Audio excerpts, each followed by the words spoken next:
No, thank you, Christopher, and thank you everybody for joining us today. As Christopher said, my name is Marco Garcia. I'm the field CTO here at Torg, and today we'll be focusing on phishing response and also what other things can you do by monitoring a mailbox, right? But before we dive into that topic, let me do a quick introduction as to what we do. We are Torq. We're a no-code platform focused on automation and orchestration that is built for security and operation teams. What makes us different? Number one, extensibility. We allow you to bring any part of your security stack without ever being blocked, pay pro-service engagements, or having to write your own code to accomplish the desired automation. We provide all the components needed to connect you to any part of your security ecosystem. Number two, simplicity. Being no code and using our workflow designer, we provide a very fast time to value. Our users are able to create production-grade workflows within hours and not months like other solutions. Number three, which is eliminate repetitive work, allowing your team to focus on the right priorities, like delivering better security, providing that simplicity from our side. Torq provides the ability for you to bring all the tools from within your ecosystem together, which allows you to build powerful automations, gaining a very fast time to value versus other solutions. But what does that mean? It means that you can build, modify production-grade workflows very quickly, without spending lengthy development life cycles. Like I said, not months or years in order to accomplish one set of automations. Or if you need to modify it, have to pay a pro services person or a developer in order to do this. Torq has simplified the way automation for security teams is accomplished. Our customers use Torq to automate many use cases, like security posture management, identity lifecycle management, creating chatbot experiences to build those tool sets for operations to be a lot more efficient. But today, we'll be focusing on email phishing and inbox monitoring. Yeah. So let me jump right in. Email phishing. How is the process? What you see here on your screen is a typical process for email phishing. An attacker will send an email to a set of end users, perhaps with maybe a mistake on the URL, hoping that somebody doesn't notice and clicks on it, and opens up a website that might look very much alike the website from the real business or the real person. Or maybe they just send you an email with an attachment that maybe the attachment contains some vulnerability inside that can be exploited in order to enter your system. Many things that they can be done. Of course, when these things go into the end users, corporations have email security solutions that they will use in order to protect those end users. Whether those email security solutions catch everything, or maybe there are some things that are left up to the users in order to decide whether this is malicious or send it for investigation. A lot of the outcomes that come out of this, like let's say detonate this email that came in, like go in and figure out whether the links on this email is malicious, whether the users are clicking the button that says report phishing. No, all of those tasks end up in the hands of the security operations center or a group that their sole focus is to go in and look at a place where all of those emails are coming in that need to be detonated, that need to be checked, and that need to do a bunch of different manual investigation efforts. That's what you see here on your screen. Things like I said, detonate those links, detonate those attachments. Once the investigation came back, if there's something malicious, to perhaps go in and create tickets for each one of these things. So maybe add them into your vulnerability database in order to add those indicators of compromise that can be checked for the next time that an email like this comes in with the specific set of attachments that you're looking at. Things like for example, notifying the end user, hey, look, don't click on this email, or maybe even educate that end user, saying, hey, if you see an email with these categories, do not click on it, delete it immediately, something along those lines. All of that is a lot of manual effort, right? Going in and deleting the emails once they're found. All of those things are manual and repetitive efforts that happen all the time in a security operation team. Here at Torq, we see a lot of customers facing those challenges, and they're using us in order to provide an end-to-end automation to some or all of the tasks that you see here on the screen. But we're not limited to only those tasks. We can do many other things, like the title of the session said. Once we are looking at an inbox and are able to read those emails, we can do many other components, like, for example, help you with automation for end user requests that are coming in, help you with investigation of other components that are coming in from other systems, like maybe Microsoft Compliance Center, that sends you a notification when somebody has creating a forwarding rule.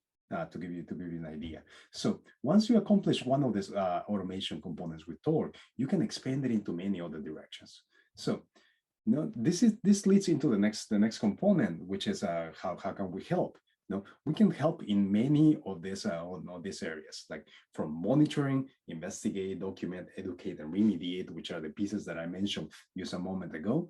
Monitoring, to monitor those emails automatically or allowing you to pull them on intervals. So we can subscribe to notification. We can pull those emails whenever you wish to pull them. We can automatically help you with that detonation component. You're gonna drive all those links through VirusTotal, or maybe through Recorded Future, through your threat intelligence engine that you want to do. Maybe you want to drive the files across a sandbox or sandboxes that you might have subscriptions to. All of those things that Torq can help automate as part of the investigation process, and can be very extensible. So it will give you the flexibility to take out and put in pieces of the stack that you want in a very simple way. In the area of document, adding those IOCs, like I mentioned just a minute ago, for documentation or for reference for any new events that are coming in after that. And then after that component, of course, educate the user, with user in the middle, being able to give you those capabilities to reach back out to the user that reported that incident and said, these are the results, and do not click on anything along those lines, or maybe even send a notification to the company that there is a campaign going on, to be aware to delete all of those components. And of course, the area of remediation and that side. But no, instead of me just talking about all of this, let me do a demonstration on how do we accomplish this with Torq. So let me go in and start sharing my screen, where you can see the Torq user interface. So we are now in the Torq user interface. This is where we begin building automations. And we can start with something as simple as template that monitors a mailbox. And we can build the rest of the processes from this point on. So this is a very simple template. The template, all it does is subscribes to Microsoft 365, and it says, send me the emails from this mailbox whenever something comes into the mailbox. So therefore, whenever something reaches the mailbox on a specific folder, to a specific user, you get a notification that tells you that something has arrived. In this case, the mailbox came in maybe from your mail security provider, maybe from a user that hit that button, like go in and report phishing. And this email contains maybe an attachment, which is the attachment that the user received. So what we are going to do as part of this webinar, we are going to look into the process of how do we get this attachment? How do we look at the information that is inside? How do we detonate all those components that are part of this email that traditionally the SOC will do? So we started with, like, we receive a notification that an email came in, right? The next component will be being able to get the message. So with Torq, with a simple step, we can then read that message that came. And this message gives you all the information that you would like, all the pieces of metadata. Who was the reporter that sent the message? Who were the recipients of this message? Of course, this is this mailbox. But what you're interested on when you're looking at this are the attachments. right? You wanna be able to see whether this has attachments, because maybe you want to detonate these attachments, or you want to have the flexibility to looking into the body, which is what Torq provides you, right, in this component. So here we were able to give you the entire body, so you can extract all the components from the body if you want, or you can go a level deeper, which is look into the attachments. For this demonstration, let me go in and look at the attachments and see how these attachments are working. Now that I say attachments are true, maybe I do want to make some logic. And if the attachments that came into this message are true, then go in and take an action. So let's go in and look at the data that came from the message. Let's go in here. Look at all the metadata that is here, including the flag that I'm looking for, which has attachments. If I click in here and I said, no, if this message has attachments, if it has attachments, perform an action based on what was found. Maybe the next action, maybe this email might contain multiple attachments that are coming in. So what I'm going to do is I will add a step over here that will list the message attachments, and it will provide me that simplicity to see how many attachments have shown up in here. So now that I added this step to list those message attachments, you're able to see the one attachment that showed up, which is this.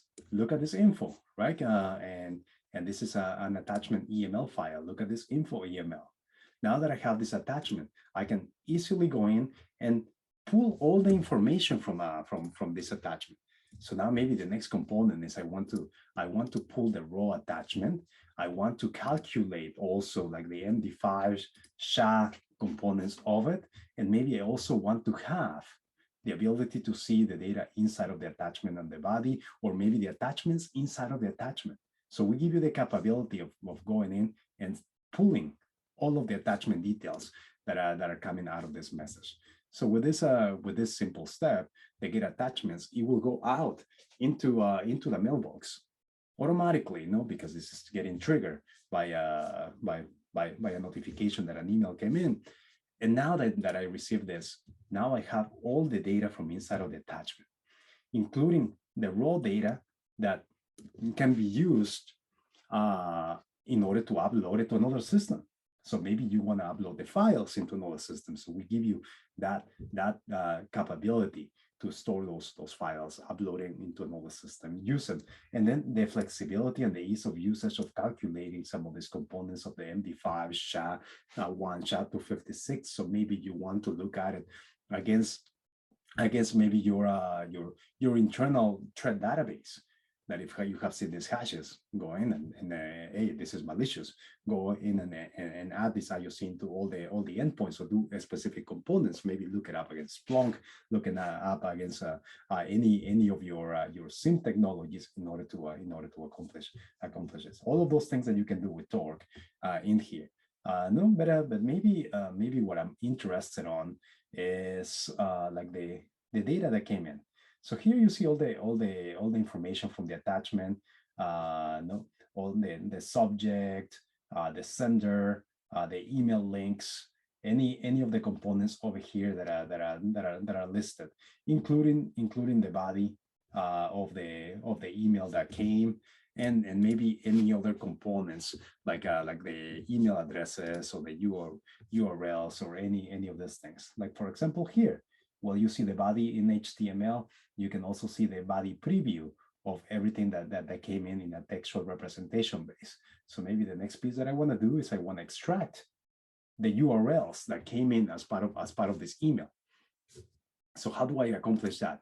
Very easily. Torq provides you the flexibility of extracting this data with out-of-the-box extraction tools that we provide. So this extract URL is part of the extraction utilities that we have here in Torq, that you're able to see here in the bottom. So let me extend this. All of these utilities that allow you to perform any kind of like data extraction manipulation on a specific data and specific fields. And what this is like predefined regex patterns that you are able to use in order to extract this. Can you create your own regex? Yes, of course, you can create your own regex and then extract the specific patterns that you're looking for out of those emails in a very simple to execute way. But in this example that I show, I extracted all the URLs that came out of this, right? Can I extract other components out of this as well? Maybe I want to extract the domain as well out of the email. So can I do that with another extraction utility? Yes, I can do this with another extraction utility and then point it into the address that is going to come in, and then it shows me the email that came as part of this investigation. Now, what other components can I do? Now that I gather all the data, I can continue making more logic. I can continue building up the remediation components that I want to maybe use to store that investigation into a place. But no, let's go through a couple examples. Maybe I want to look to see if this domain is malicious. The person that sent this component is malicious. Maybe I can look at a tool like for example, MX Toolbox, right? So let's take a look at MX Toolbox, which many users use in order to automate investigations on the email component. We're going to search for the value, which is going to be the value out of that extract domain from the email and the result. And we are going to drive this against the subscription that we have in MX Toolbox in order to return the details whether this is malicious or not, which it will respond back in the list of errors over here that whether this is blacklisted or whether this is not, in order for you to make decisions based on those components. So maybe you're using another threat intelligence engine or another piece that allows you to do this component. This is all completely doable within Torq. So now let's take a look at the other piece of data that I extracted. Things like the URLs, right? What can I do? What can I do with those URLs? I can drive them through a tool called like VirusTotal, right? And no, I can make it do a bunch of different pieces of logic against VirusTotal. So maybe if the URL hasn't been seen by VirusTotal, I can tell it to scan it, and I can wait until those results have come back. So how can I do that? Now, we provide you the ability to build those building blocks. Of course, you can run that against VirusTotal itself, but I'm going to show you, the power of the platform in order to create your own building blocks without having to write code itself. So this nested VirusTotal scan is able to take in the details of the URL. So I'll go in and set extract all URLs, go into the results, and I'm going to extract the result from this. And very easily, I am going to go in and run the scan of that malicious of that URL that came in that they were attempting me to click on with VirusTotal. And this is going to go in and look at the results and look at those components and going to detonate this URL that came. Can I also send the attachment from this side? Of course, I can send that attachment, not a problem in this. So going back into this, you have seen the results just came back. Now I have the ability to continue making some more logic, all the results, all the statistics, which now tells me that this link was malicious, in fact. No, this link was in fact malicious. So I can now start creating some components of remediation. So once I found that this is malicious, I can start building this part and going in and saying if the component that I had on this side of the screen, let me go in and say if the output of the nested VirusTotal scan, the results, the API object, instead of the data, I can search for these components as well if I wanted to, looking at the statistics and the malicious flag, saying if more than maybe 2 engines say that this is malicious, go in and do certain actions that I might want to accomplish with this. Starting with maybe going back and tagging that email that I have over here. So going in and tagging that email with the category of malicious. No, so let's take a look how it looks. This is how that email looks right now, right? If I go back in, I go in and update the message category. So for the operations team, now this is tagged as malicious.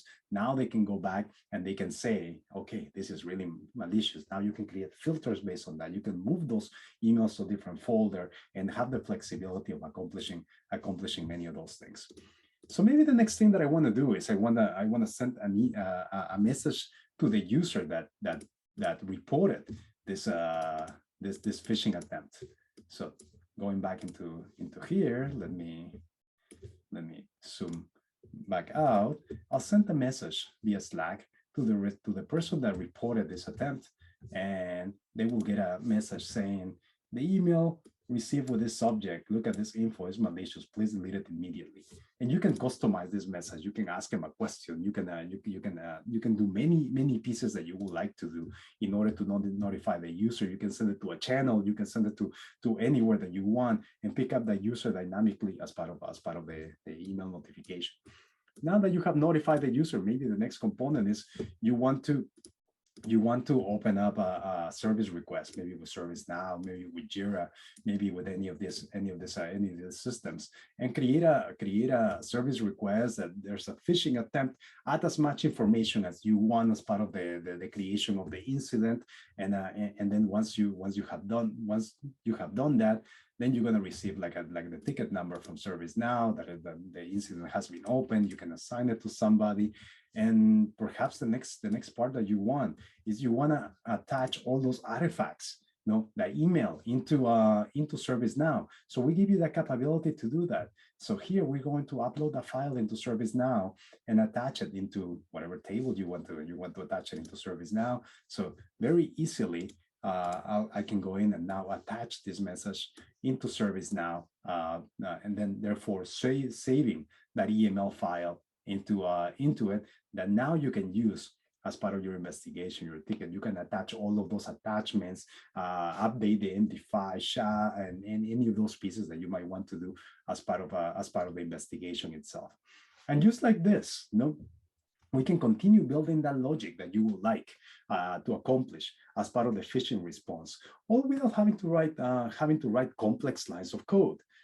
With very simple building blocks and very powerful building blocks that we are able to provide from this side. But now, while you were looking at the screen and you were saying like, okay, Marco, this is great. No, you were able to do it very easily, but I would like a visual on how I can get started. Can you share this with me? Of course, we have hundreds of like internal templates that we have created for customers that we are able to share as part of what we do for our customers here. But also we provide many out-of-the-box examples from our library. Like you saw the example on 365. Perhaps you are a Gmail user. Maybe you're using IMAP in order to retrieve those emails. We can do that, or if you're using like in the example that I showed, Office 365, you can very easily use the workflow library and hit get started, giving you all of the building blocks that you would like in order to do many components with the email investigation that you wanted. Drive it to a threat intel engine, scan the file against this component, send any of these notifications. So therefore, we give you already an out-of-the-box workflow that you can use as part of your design as you're building your automation, or you can start with the smaller building blocks and then start building it from there. So this is just an example of how we can provide these components on the mailbox, and more things that we can do, like I mentioned earlier.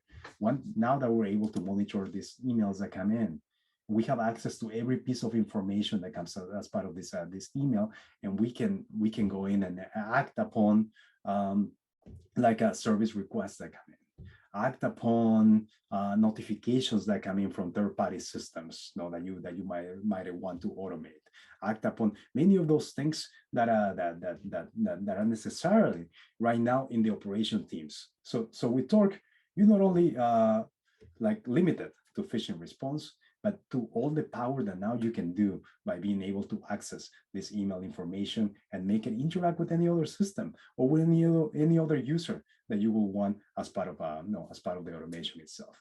So with this, let me just close it up with a couple extra words. No, we are Torq again. We are a no-code automation for security and operation teams. No, and I was very happy to be here with you again, and thank you for the time that you spent. Now back to Christopher to see if there are any questions that I might be able to answer. Thank you, Marco. Thank you for that. I do have just a couple of questions here that we have time for.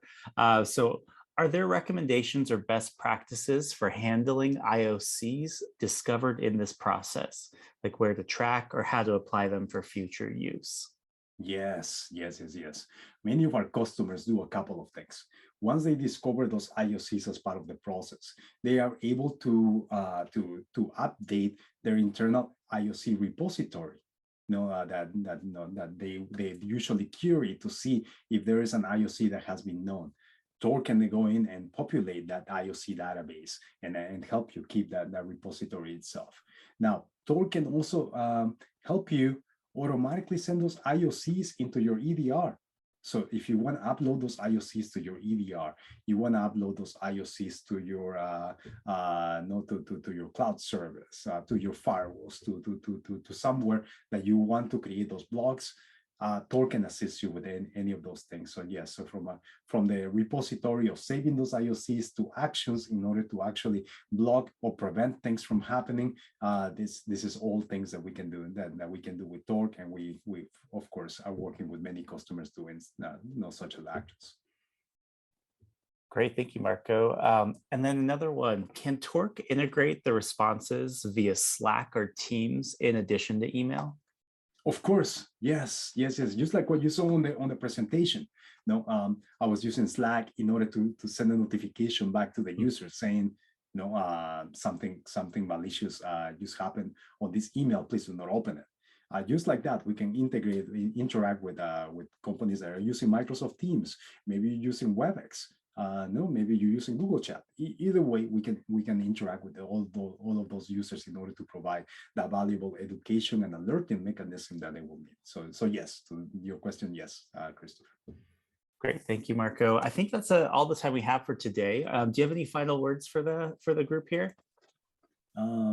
Thank you, everybody, for being here, and if you guys have any additional questions, please feel free to reach out to us.